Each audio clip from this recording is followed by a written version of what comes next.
Hi guys, welcome back to my channel. This is Josh C here. I'm a realtor here in Northern Colorado with Berkshire Hathaway Home Services, Rocky Mountain Realtors. I wanted to take a little bit of time and kind of talk about my real estate journey. There's a lot of people out there that do this, and I guess first and foremost, I'm doing this because I'm not trying to sell you something or trump myself up or, play the woe is me card or anything like that, but really just to tell you my journey to real estate, since I am a newer agent. But if you are in need of a realtor, I'm your guy. I'd love to help you find that next home or sell your current home.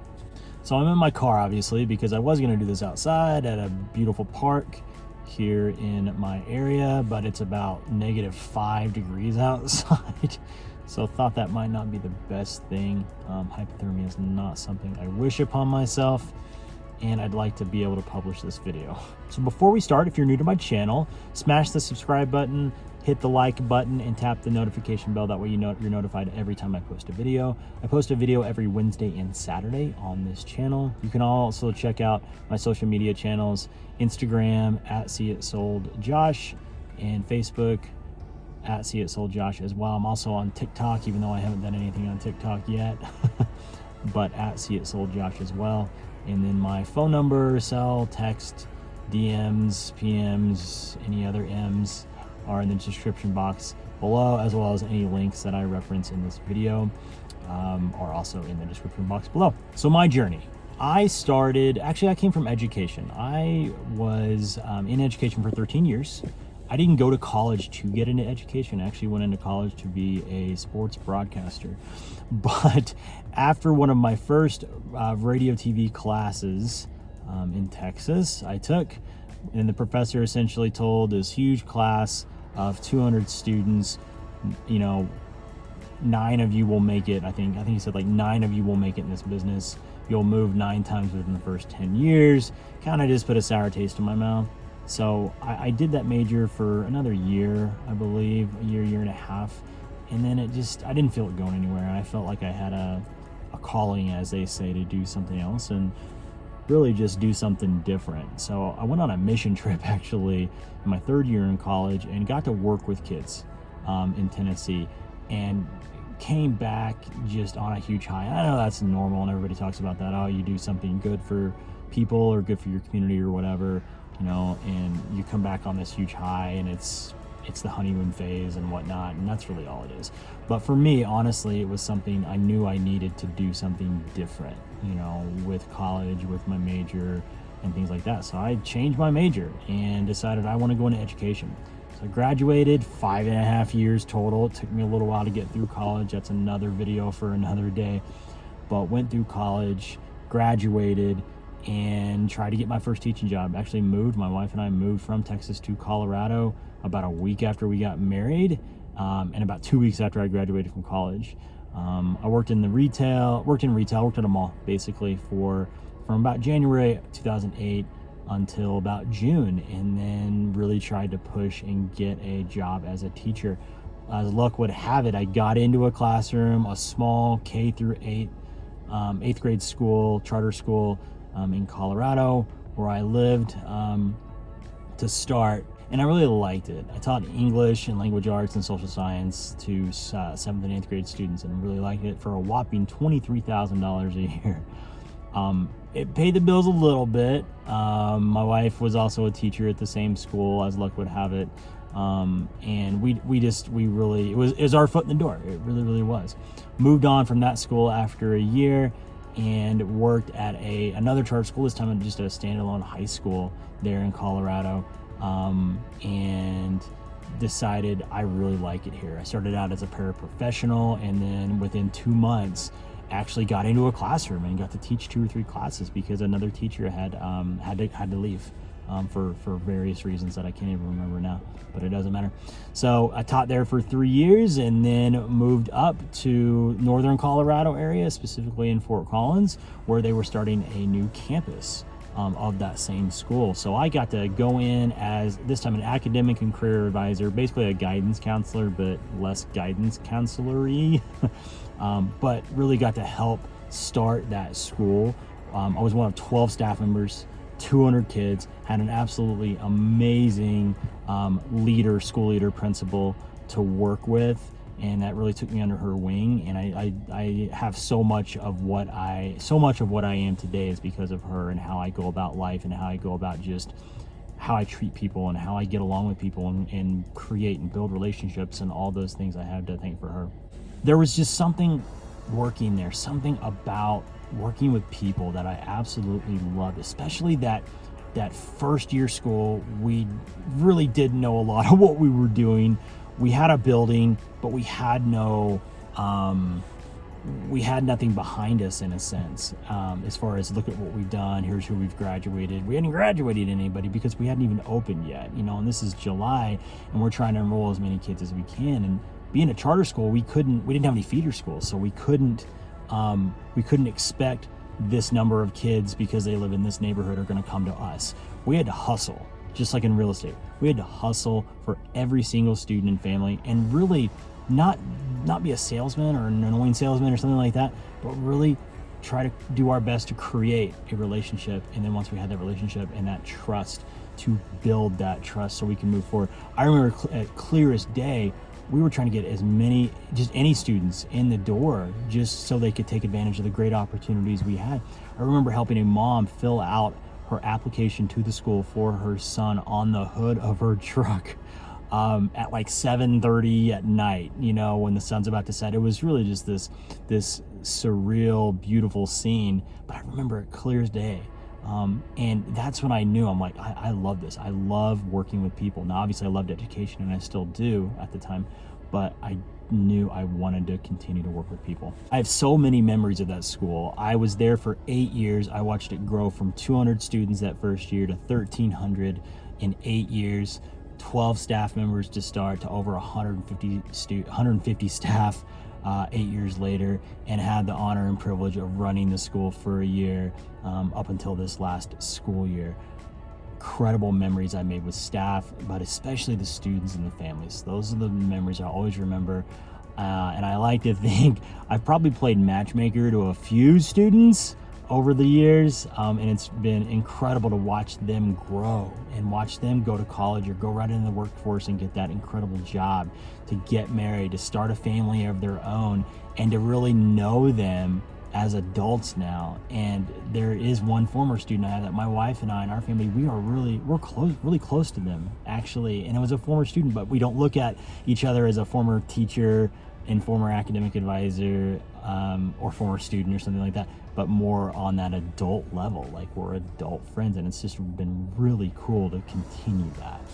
So fast forward to last year, my wife and I found out we were expecting our first daughter, Charlotte. And if you haven't seen any of my other videos, check out my channel, check out my playlist. Charlotte is in a good chunk of my real estate videos, and you really understand why when she is in there, but you just got to check those videos out. But we found out we were expecting Charlotte, our first child. We thought that period had long passed. We thought we were just focused on careers and this and that was great. But she came along, best surprise absolutely ever. Life was going really well. And then Charlotte was born, and discovered that she had some special needs, some high needs. We spent 60 days in the hospital from birth until she was ready to come home, last February 1st to be specific. And it was really, you're in the hospital, you're wherever, it's you and your thoughts. And I found myself being in that NICU, in that hospital, with really me and my thoughts a lot of time, because it was either me and my thoughts, or watching the monitors go up and down, or the beeps or the sirens or this or that or the other.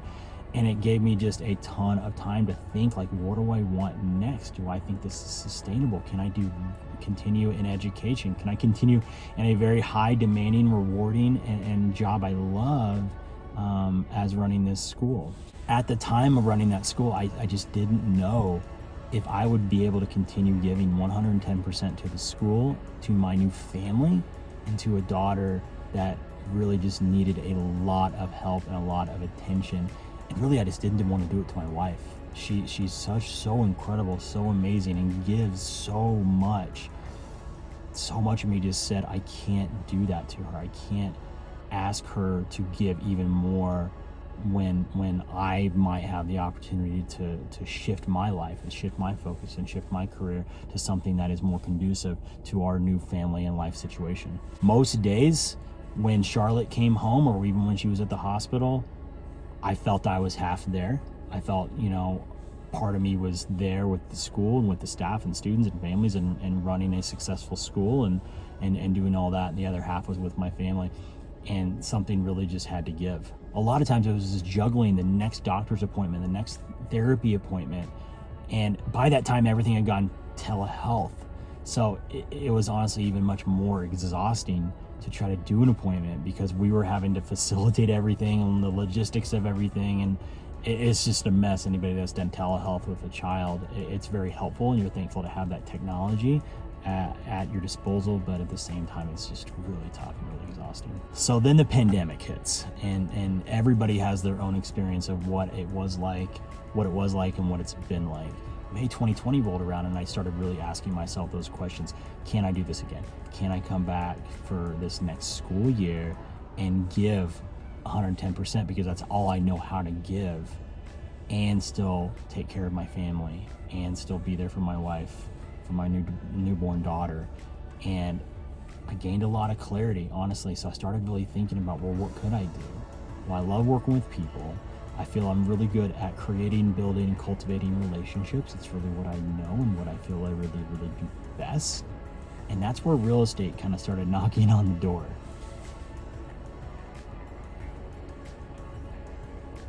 And a lot of that had to do with, I had applied for tons of jobs in education, what I knew best after 13 years. I think I got one interview, honestly, and it would have required me to, be in person or run this or run that. And there again, I felt like I was robbing Peter to pay Paul. I felt like I was going from one situation that I knew and knew well and had been so well taken care of at the school, only to potentially leave and go somewhere else. I just didn't feel comfortable with that. I just felt too that God was closing that door to my career, my world of education that I had known for so long, and opening this new door to real estate, saying, Josh, you can still work with people and create and build and cultivate relationships just in a different manner, to where you can be at home and be on call. And yeah, I have a crazy schedule, but you can work that schedule around the needs of your family and the needs of your daughter and all those things involved, and just kind of had one of those aha moments. So I started my classes for my real estate license in July 2020. I went through Real Estate Express, which is 100% online. I'll put the link below for you guys. That way, if you're curious, you can check it out. It was by far the least expensive. I think it was a few $100, but I'll tell you, it was extremely hard. If you are not motivated in the sense of, knowing how to pace yourself, and you maybe struggle with organization and time management, things like this, I would not recommend it. I would recommend something that allows you to either go in person, number one, which that may be tough right now, or number two, if it's a structured class and it's through a virtual manner, through online or through video or something like that. But that way you have the direct guidance of peers to help you go through the process, as well as an instructor. I ended up having to supplement with Prep Agent, that link's below as well. After I got through my required 168 hours, which is 168 hours here in Colorado, it's a lot. It's by far it's probably one of three states that has the most hours. There are other states that have like 20 hours, 30 hours, 40 hours, and you can breeze through it pretty quick. But Colorado just has a ton. So I supplemented with Prep Agent. I did a lot of YouTube searching, a lot of Googling, honestly, just to look up key terms and try to understand, the terminology and the formulas and everything else involved when you're studying for that real estate exam. I found myself having to set up new routines, and the pandemic honestly helped in a sense, because you couldn't go anywhere. And at this time, it was beautiful outside. It was, the summertime, and then even early fall. And Charlotte just loved to get outside. We have a great neighborhood to walk around in, and she's great in the stroller. So we find ourselves taking 2-hour long walks in the morning while she's hooked up to her feeding tube on the backpack underneath her stroller, and I'm on my phone studying. I'm reading the content on my phone. I'm taking the quizzes on my phone. I'm even taking the exams on my phone. because that was the best time to do it. I could take care of my daughter and also study at the same time. I wore out 2 good pair of shoes doing this because we took so many walks, which is great. My right thumb was crazy sore because I'm not like the cool kids. I can't text with both fingers. I just can't do it. I've tried it. I look like a moron trying to do it. So I literally had to text with one thumb, and it's my right thumb right here. And it's probably more muscular, if your thumbs can be more muscular than the other one. I'm not sure. I haven't looked into it. But I made it work.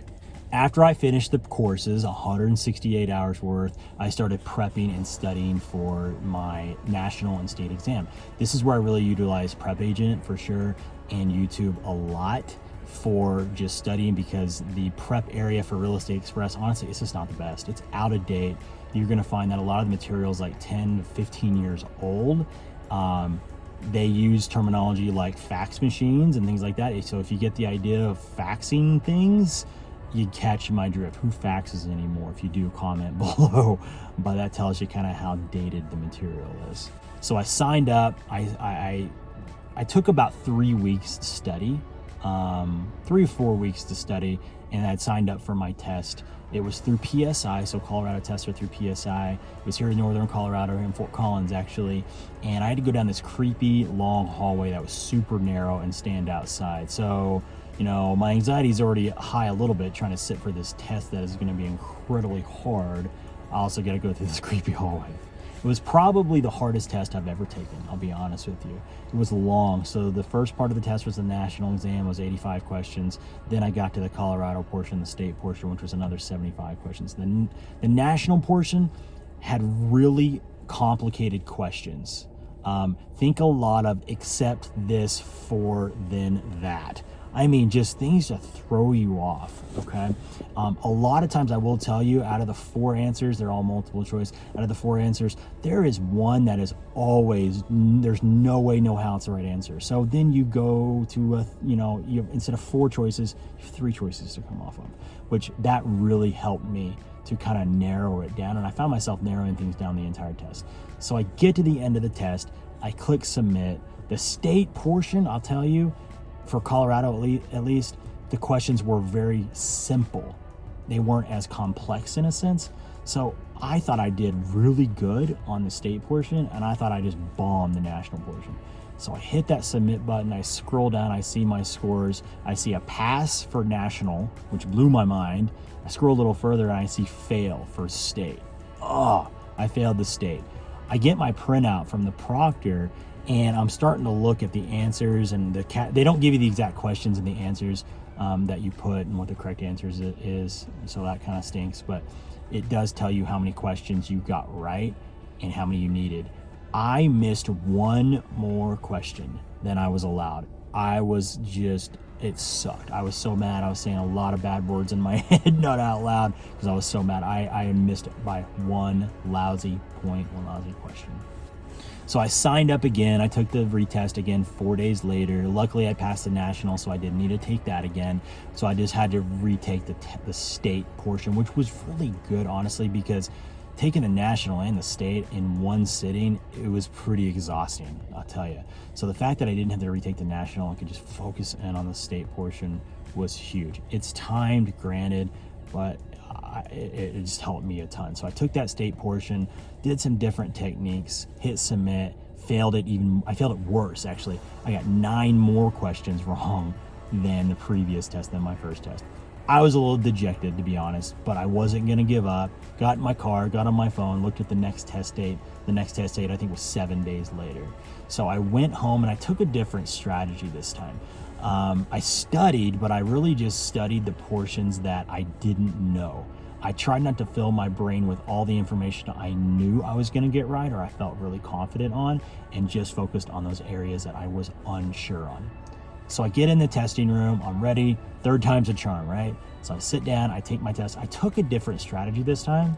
So you can skip through. The nice thing about the PSI test, you can skip around and go back to questions and even forward to questions that you, or I should say back to questions that you missed or you just weren't ready to answer. I highly recommend that. So answer all the questions that you know, absolutely 100%, and then go back and go to the questions that you weren't sure, you had no clue. Go through your process of elimination. Okay, which answer choices? Absolutely no way, no how. That is, eliminate that question and then answer the questions. Then before I submitted, I knew I needed to get, I think it was 59 or 60 questions correct, something like that, out of 74. I literally counted every single question, and specifically the ones I knew I got 100% on. Like, there's no way, no how I missed it. I got it. And I ended up having a buffer of like 3 questions. So I knew, okay, even if I got all these other questions that I was just unsure on wrong, I know I got all these other questions right and have 3+ questions or 3+ answers as kind of a little buffer. I hit submit and I actually passed. Great. I passed the test and I got 4 more questions right that I needed. So just a strategy that I use that I found really helped. So I passed. I'm a real estate agent now, right? Well, sort of.